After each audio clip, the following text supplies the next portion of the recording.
6:45 বাজে। তো চলেন আমরা সামনে যাই, দেখি। আর বিকালবেলার সময়টা পারলে ঘুরবেন, যে যেখানে পারেন করতেছি, তবে সবাই সামনে থাকেন। আমার এই সাইডে একটা ছোট্ট আমাদের আর কি সামনে দেখতে পাওয়া যায়, এই রাস্তা এখন কোনো আর ঝাঁকি নাই, আগের মতো না। আসসালামু আলাইকুম। এখন 5টা বেজে প্রায় 45 মিনিট। আমি এখন এই বিকাল সময়টায় পীরগঞ্জ যাত্রা করব। আমার সাথে সাথে যারা থাকবেন অবশ্যই থাকেন। আমি আপনাদের পীরগঞ্জ নিয়ে যাচ্ছি। চলতি পথে কী কী অভিজ্ঞতা হয় সবই শেয়ার করব। আমি মূলত মোটরসাইকেলে যাত্রা করতেছি। সূর্য প্রায় পশ্চিম দিকে হেলে গেছে, আর অল্প কিছুক্ষণের মধ্যে সূর্য হয়তো ডুবে যাবে, যেহেতু 5:45 বাজে। তো চলেন আমরা সামনে যাই, দেখি কি দেখা যাচ্ছে। এখন আমি যে জায়গাটায় দাঁড়িয়ে আছি এটা হচ্ছে চিরাচাপা পার হয়ে সামনে একটা গ্রাম। আমি বাসা থেকে মূলত 3.33 কিলো চলে আসলাম। আমাদের গন্তব্য হচ্ছে আজকে পীরগঞ্জ শহর। আর অল্প কিছুক্ষণের মধ্যে আমরা পীরগঞ্জ চলে যাব, যেহেতু এইটা হচ্ছে একটা সুন্দর মাটির রাস্তা। আর আমি এই রাস্তা ধরে আসলাম। চলেন আমরা সামনে যাই, দেখি আমাদের সঙ্গে কে কে থাকে আজকের এই ভিডিওতে। অবশ্যই আমরা চাইবো সবাই পাশে থাকেন। আর বিকালবেলার সময়টা পারলে ঘুরবেন, যে যেখানে পারেন ঘুরতেন। চলেন সামনে যাই। আমার ঘড়িতে মোটামুটি এখন 5:50-51 বাজে। তবে আমি যতদূর আসলাম বাসা থেকে 3.91 কিলো চলে আসছি। এটা মূলত মিলন বাজার যাওয়ার সামনে একটা রাস্তা। আমার পিছন দিকে একটা রাস্তা আছে, সেটা হচ্ছে মিলন বাজার যাবে। আর আমি এই রাস্তা দিয়ে আসলাম। এটা হচ্ছে লোহাগাড়া থেকে ঠাকুরগাঁ যাবে। আর আমরা এখন পীরগঞ্জের দিকে যাচ্ছি। তো চলেন সামনে দেখি সামনে আর কি দেখতে পাওয়া যায়। অবশ্যই আমার সঙ্গে থাকবেন। আমি আপনাদের রাস্তায় পীরগঞ্জে নিয়ে যাব। আজকে যেহেতু মোটর সাইকেল জার্নি করতেছি, তবে সবাই সামনে থাকেন। আমি এখন যে জায়গায় দাঁড়াইলাম এটা হচ্ছে হরিপুর, 37 কিলো এখান থেকে।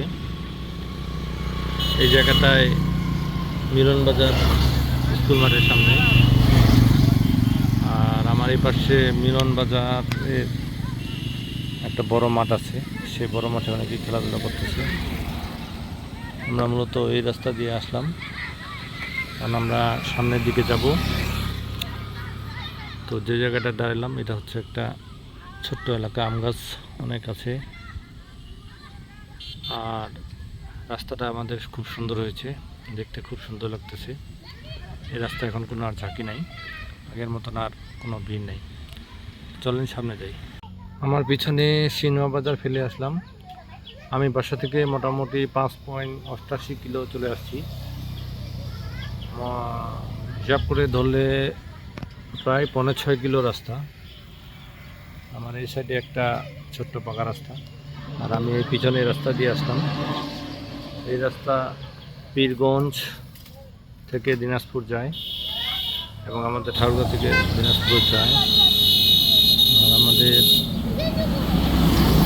এই রাস্তাটা খুব ব্যস্ত রাস্তা, অনেক মানুষ এই রাস্তা দিয়ে যায়। ঠাকুরগাঁ থেকে মোটামুটি দিনাজপুর যাওয়ার জন্য এই রাস্তা ব্যবহার করার অনেকেই করে। তো চলেন সামনে যাই, দেখি আমাদের আর কি সামনে দেখতে পাওয়া যায়। আমি এখন যে জায়গায় দাঁড়ালাম এটা হচ্ছে যদ্দপীর মাজার। গুগল ম্যাপে দেখলাম, তো আমার সামনে যে মাজারটা আছে সেটা হচ্ছে এই মাজার। মোটামুটি এখানেই ঠাকুরগাঁ ডিস্ট্রিক্টের সবচেয়ে বড় কবরস্থান যদ্দপীর ব্যাঙি, এটা সে গুচ্ছগ্রাম।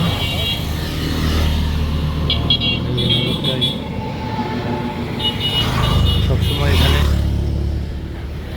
টাকা দেওয়ার কিছু ব্যবস্থা থাকে, মানুষ এখানে আসে, টাকা দিয়ে যায়, যে যা যাত্রা মতো এসে নিয়ে যায়। তো এই রাস্তা দিয়ে আমি পীরগঞ্জ যাব এখন।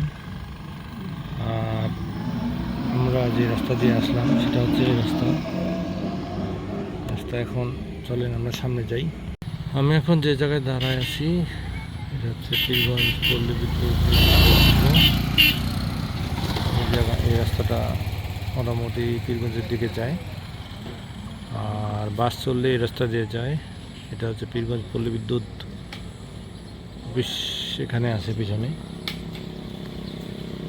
আর এই রাস্তা দিয়ে বড় বড় বাসগুলো যায়, কারণ ওটা হচ্ছে ওই রাস্তা মেন শহরে যায়। এই রাস্তা হচ্ছে সকল বাসের জন্য প্রযোজ্য।